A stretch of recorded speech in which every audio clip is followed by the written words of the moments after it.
नमस्कार मंडळी, मी अपूर्वा तुमचं सर्वांचं माझं चॅनलवर स्वागत आहे। तर आज आपण इथे पनीर मंचुरियनची रेसिपी बघणार आहोत।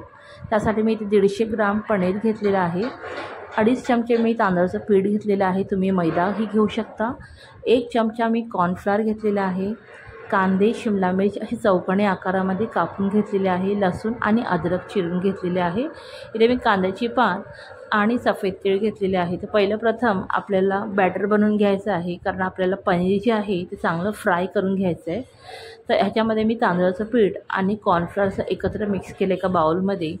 थोडीशी पाव चमचा मी काश्मीरी मिरची पावडर घातलेली आहे कलरसाठी। काळी मिरी पावडर ही मिक्स केलेली आहे 1 चमचा आणि मीठ घातलेलं आहे अर्धा चमचा। आता या बॅटरला आपल्याला पाणी घालून थोडं थोडं चांगलं स्मूथ बॅटर करायचं आहे, कारण जेवढं ते पनीरला कोट होईल तेवढी ह्याची कन्सिस्टन्सी पाहिजे। तुम्ही बघू शकता हा बॅटर आता चांगला ह्याच्या गुठल्या मोडून झालेले आहे आणि बॅटर असं चांगला स्मूथ झालेला आहे। आता साईडला आपल्याला एक कढई घ्यायची आहे, त्याच्यामध्ये चांगलं तेल टाकून घ्यायचं आहे आणि या बॅटरमध्ये आपल्याला अशी पनीर घालून त्याला चांगलं कोट करून तेलामध्ये सोडून घ्यायचे आहे। ठीक आहे, आता पनीर जे आहे ते आपल्याला एकत्र नाही घालायचे आहे, हळूहळू 5 ते 6 असे पीसेस आपल्याला फ्राय करून घ्यायचे आहे। तेल चांगलं तापलं पाहिजे, जर तेल चांगलं तापलं नाही तर पनीर एकमेकांना चिकटायचे चान्सेस असतात। ठीक आहे, तर आपल्याला एक एक करून असे पनीर चांगले सोडायचे आहे। आता तुम्ही बघू शकता मी इथे गॅसवर ऑलरेडी असं चांगली कढई गरम करत ठेवलेली आहे आणि तेलही चांगलं तापून झालेले आहे। त्याच्यामध्ये आपल्याला मग आता पनीर फ्राय करायला घेऊ। आता मी एक एक करून पनीर सोडते आहे आणि हे हलक्या हाताने करायचं, चटकी उडायला नको म्हणून। ठीक आहे, तर असं मी एक हाताने असं पनीर चांगलं असं फ्राय करून घेतलेलं आहे, तुम्ही बघू शकता। आणि आता याच कढईमध्ये आपण पनीर मंचुरियन बनवणार आहोत। त्यातलं थोडं तेल मी कमी करून घेतलेले आहे। साईडला मी इथे कॉर्नफ्लोअरची स्लरी बनवून घेत आहे थोडा थिकनेससाठी, कारण आपण मंचुरियन थोडा ग्रेव्हीवाला करणार आहोत। तर इकडे मी स्लरी करून झालेलं आहे। इथे मी फक्त 1 कॉर्नफ्लोअर आणि थोडं पाणी घेतलेलं।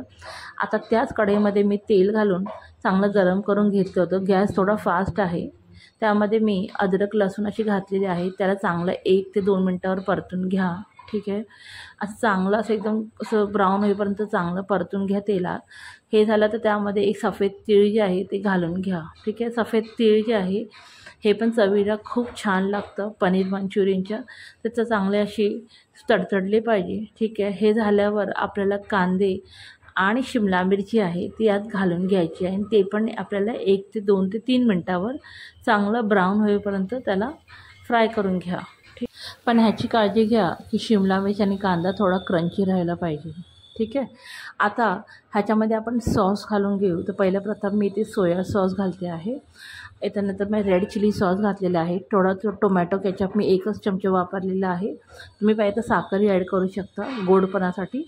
आणि इथे मी 1 चमचा शेजवान चटणी आणि जे आपण पनीर जे आपण फ्राय केलेले आहे ते यात घालून घेतलेले आहे आणि ह्याला चांगलं असं टॉस करून घेते आहे।